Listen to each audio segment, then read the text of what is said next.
Blog Talk Radio. We can go right now. We can go? Well, we can go right now. That's what's up. You think you can take the old man? Come on. What's up? Did you start? What a difference a day made. I'm trying to give you the tools to succeed in this world. 24 little hours. Everything I do is for you. Hey, stop. We are not afforded the luxury of being average. What a difference. I'm the one that's trying to hold this family together. Come on! You pushed him. What a difference. I was sorry. I was sorry. And the difference is you.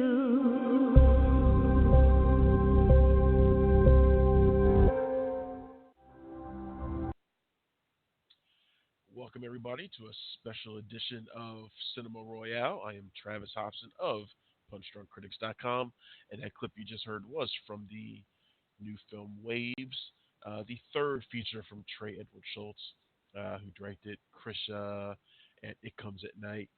But he's receiving the best reviews of his career for Waves, an intense personal drama about a African-American family in South Florida who face a devastating tragedy that threatens to tear them apart.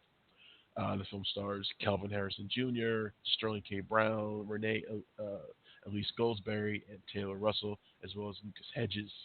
And I had a chance to talk with Shults, Harrison, and Russell while at the Middleburg Film Festival a few weeks ago. And it was a really interesting interview because this is a movie like nothing else that's out this award season. It's extremely intense, and Shults does some very interesting things with music and his visual style, and just the exploration of a successful black family is something we don't see often enough on the big screen. So I wanted to talk to him about that. I'm joined by my friend and colleague, Tim Gordon, who you may know from Keeping It Real with Film Gordon, from here on Blog Talk Radio and Critical, the Movie Critics Network. So here is that interview with Trey Edward Shults, Kelvin Harrison Jr., and Taylor Russell talking about Waves. I hope you enjoy it. I saw the film. I have a wonderful story, which I won't tell because I have to share time with Travis. But let's just say that when we watched the film was very emotional, it was very powerful, and we had to sit with it probably about an extra 2 to 5 minutes because it was so kind of passionate. I know you've been getting a lot of that buzz from some of the festivals that you guys have done. The process of this film, which is not the ordinary sort of, kind of straight narrative from start to finish. Yeah. You have it's almost like you have two tales in one. Yeah. And I think a lot of people there's been a lot of conversation, especially at this festival, from people who've seen it, who talk about that structure. Talk a little bit about the structure and the way, when you guys were putting it together, that you had the idea of trying to introduce this element to an audiences that are traditionally accustomed to it being a single narrative. Of course. I think it's a lot of things. I think one big thing is I love seeing things in movies I haven't seen before that feel new. Like, that's one of the biggest things I grasp for, So there's that, and so then there's just kind of the bare fact of, like, I do love a lot of two-part films. I love a lot of diptychs. I think it's an interesting way to tell a story, but I didn't quite know one that was linked by sort of such a pivotal central tragedy and then a baton pass to a new character. So it was a bit scary. Like, can we do this? Will an audience go there? Will we pull it off? But that was really exciting, I think. And I think a lot of it was just, I don't know, like, I'm fascinated by perspective, right? So in this movie, the movie first is pretty much all through Ty. It's all through Tyler's eyes and ears, and you feel and hear, and everything's so subjective to his experience. But then, which is, I think, an incredibly powerful cinematic tool. But then to totally leave him and go to a new character after this huge moment and try and now you feel this new perspective of how all those things went and where we're navigating the future. Like, it's just exciting to me and kind of a privilege to be able to do that in a movie and really hear and feel so hopefully intensely and deeply into two different human beings, and it doesn't get much closer than a brother and a sister or siblings. So yeah, it was all that stuff really, all that stuff swirling around. And then at the same time, like, just tonally, I thought, like, I don't know, the movie's almost like a panic attack that's seizing in on you with Ty, because that's how he feels and how his world is feeling. And then I hope it feels like the movie gives you a hug and helps you try to sort everything out, you know, and find something to grow from that, which can be really hard to find, you know. Yeah, I call that first hour just a pressure cooker. It's just the way it feels like. Like, there's just mounting pressure all the way throughout, and it's like you're waiting for it to, like, finally blow, you know, and it kind of, you know, reaches its point where it has to. Absolutely. But this is a movie that I can't imagine somebody just kind of coming up with. This seems like something that has been boiling for a while. Is that the case? Can you talk a little bit about how you just kind of the whole thing kind of came together for you? Absolutely. And what made you think that now's the time to do it? Because you've done 2 movies previous to this. Yep. So what made you think now is the right time? Well, this one's always been in the back of my head, growing forever. I mean, it's been over a decade. I first had ideas for this movie before my prior 2 movies, so it kind of felt like everything was always leading to this movie. Even when I remember even when I was making my first film, Carisha, and playing with film grammar and how we treated the protagonist's head, I was still thinking, like, okay, but we're going to do it even better in waves. So there was always that. But then I really couldn't click it all into place, because it's a lot. There's a lot going on in the movie, and it's a hard thing to actually write that and make it all work as a coherent story. So I think I just had to get through some stuff in life, you know. And then I think other things happen when they're meant to be. I think meeting Kelvin as well, and for whatever reason, after the last film, you know, I was kind of in a dark headspace, but it was like closing it up, that chapter's done, and then I just threw myself into this, and it was the most fun I've ever had, kind of as dark as it gets and everything. It was really a pleasure writing, because it just felt like finally it's coming out, and I think it's working. So yeah, it was, Kelvin Harrison Jr., Monsters and Men, Monster, Loose, this film. And I'm watching Godfather of Harlem. You show up on that too. He doesn't stop. Dude, you need a comedy in the worst way. I've never seen a character so intense. In this film, as Travis said earlier, it feels like a pressure cooker. That first hour feels like the weight of the world is on your shoulders. You know, you're wrestling. You're concealing injury. You got the girlfriend. There's a lot of stuff going on, and you've done variations, I would say, of this character. Not saying that's a bad thing, but you're kind of mastering this right now. So what place are you going to continuously mine this dramatic material and not just make it feel authentic for us, but make it feel authentic for you? I have I had 4 cousins growing up, and we all were like brothers for a while, and just seeing the different experiences they come from. All of us have lived in different classes, all of us had different opportunities, all of us had different privileges.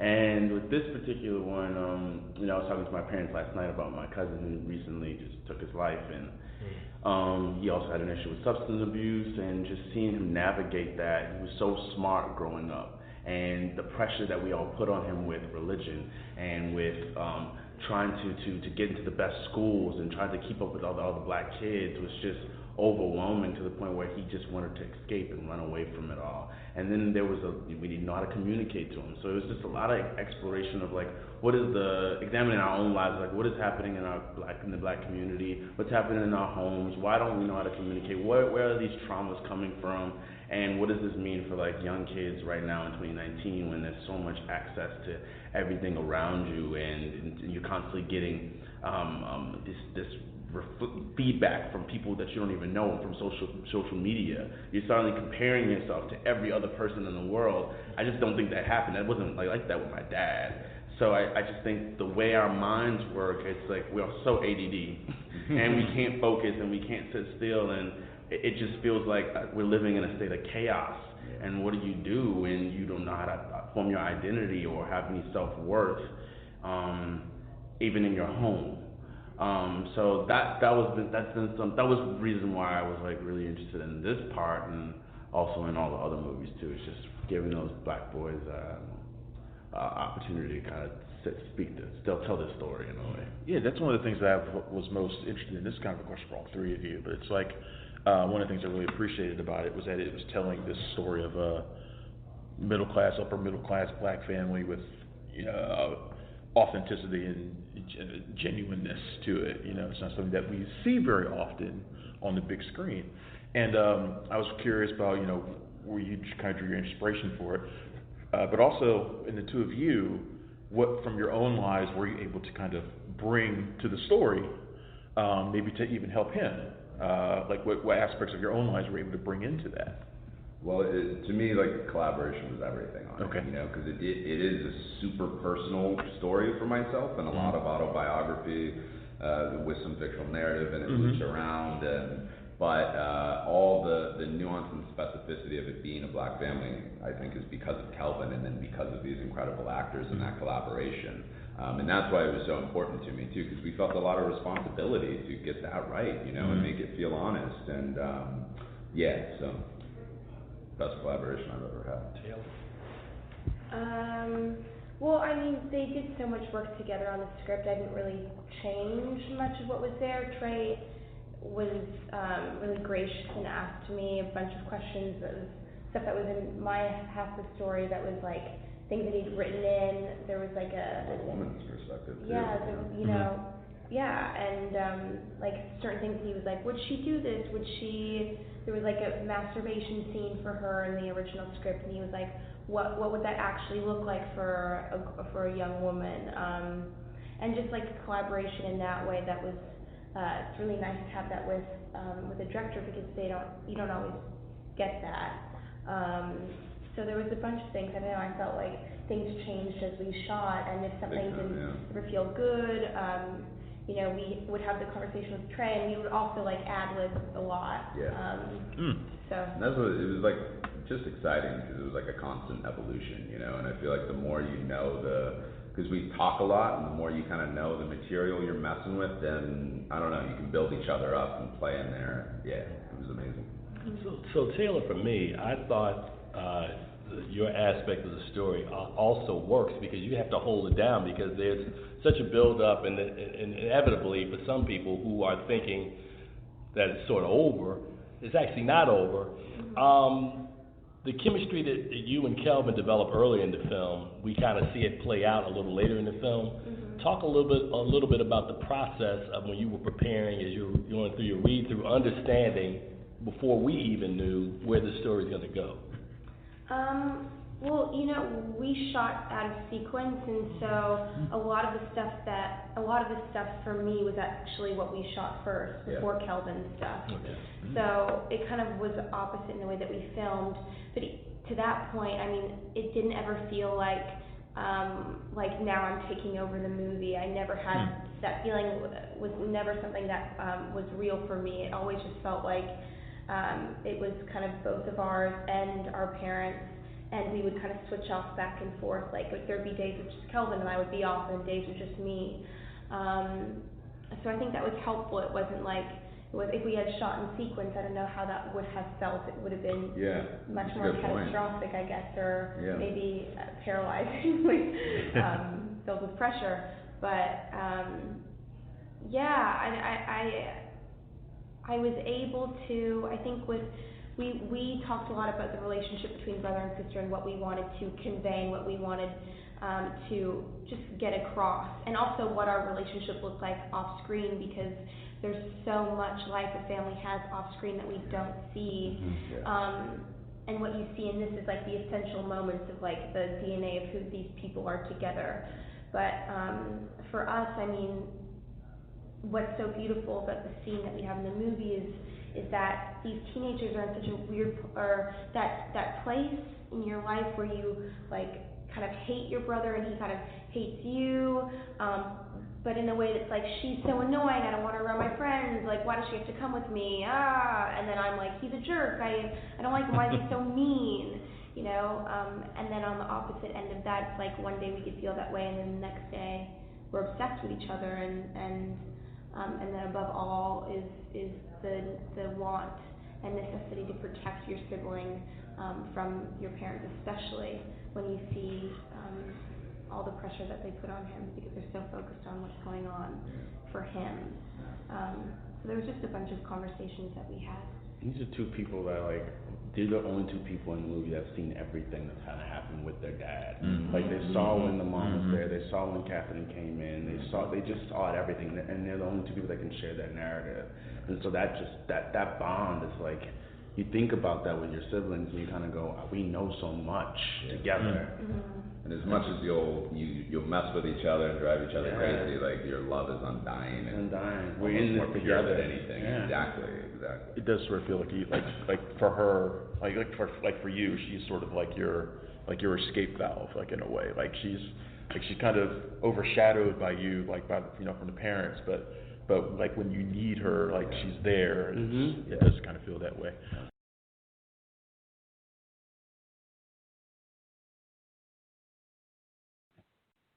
All right, that was my interview with Edward Shults, Kelvin Harrison Jr., and Taylor Russell for the movie Waves. I hope you enjoyed it. The film is out in theaters now, and it's expanding into more theaters. If you want my review of Waves, you can go to punchdrunkcritics.com. Thanks for listening. Goodbye.